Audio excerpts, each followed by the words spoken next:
Brazil has been affected positively by imperialistic activity in the forms of growing trade, sports opportunities, and cultural expression through music. Having researched many things about Brazil's community today, it has been concluded that they are doing perfectly fine and should be left alone and not helped. A large part of Brazil's economy today is trading with other nations. Many years ago, Brazil was struggling with financial trouble, and it was a major setback for the economy.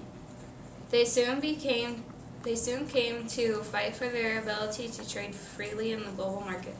Today, Brazil is ranked as the world's sixth global trading partner.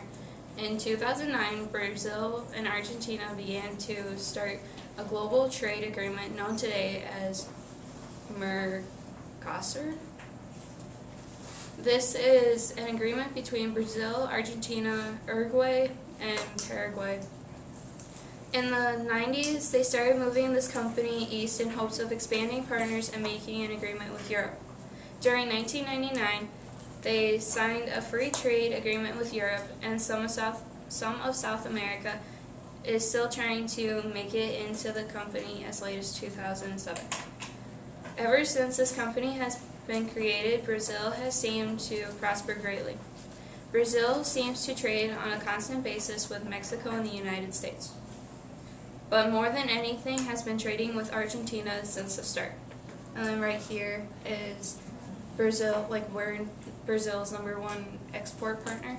And then there's a little chart about their export partners in the United Kingdoms and stuff like that.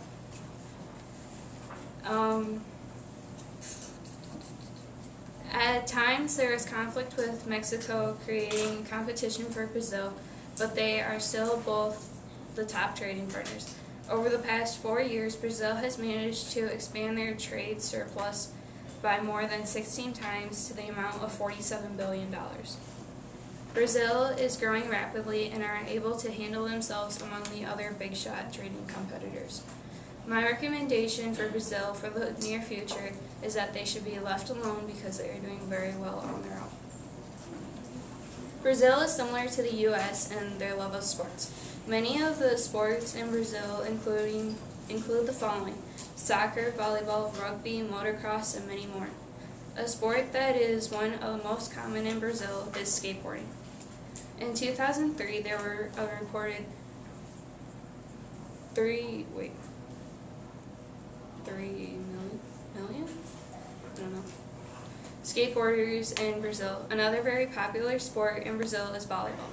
Brazil is the most successful country to take part in volleyball around the world. Brazil has been associated with the Olympic Games many times. Brazil has been included in every Summer Olympics since 1920. They have won 3 gold medals, 2 silver medals, and 2 bronze medals in volleyball. Many medals have also been collected by the Brazilian athletes at the World Tour. Although Brazil has many other sports, many people all over the world know them for their soccer. Soccer is taken very seriously in this country.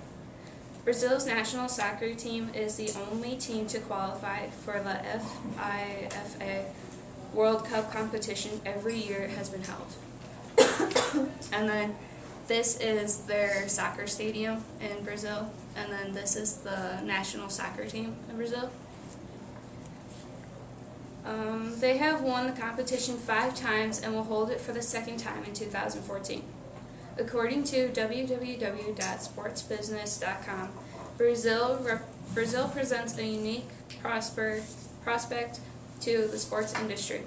And with this information, a recommendation for Brazil's love of sports and sports industry is that they should continue going in the winning direction. They are very successful and should be left alone because they can handle it. When you think of South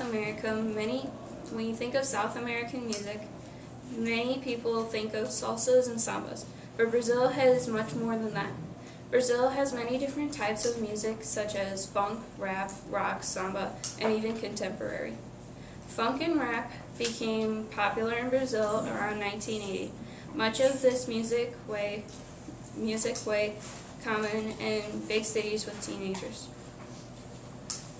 Rap is very more common than funk in urban developed areas. The lower class, mostly non-white rappers in Brazil dress very close to the American rappers that they have seen on TV. And then these are like two of this is a cartoon of a bunch of rappers in Brazil.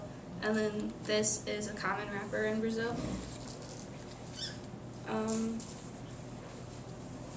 A lot of the funk and rap music was used to send messages about local, regional, or national issues that the people were affected by. Brazil was affected in a positive way through rock music all the way back to the 1950s. As was America, Brazil was also taken by storm by a man with the name of Elvis Presley. Elvis and others became liberating names for Brazilian youth. Although there were some instances of violence, this came to show recording companies that they could also find new talent.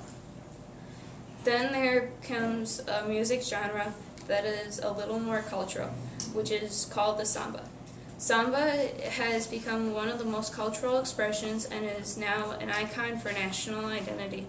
Samba was once viewed with discrimination because of its black roots in the slave trade, but eventually came to be played among the middle class. Brazil has gradually become modern, but do not forget the cultural background from which they came.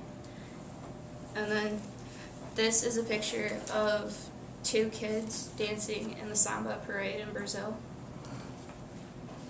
It goes without saying that imperialistic activity has had an ending positive effect on Brazilian music. It is certain that they are heading in the right direction and are able to handle themselves with the utmost responsibility.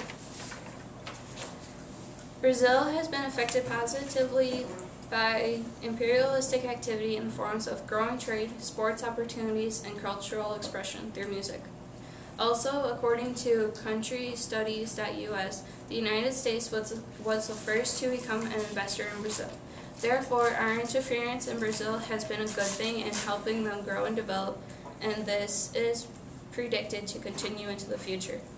Also, having researched many things about Brazil's community today, it has finally been concluded that they are doing perfectly fine and should be left alone and not helped. Plus, after you look at everything that has happened to Brazil, it is obvious that although they have had their down days, they can always manage to turn it around at the end of the day.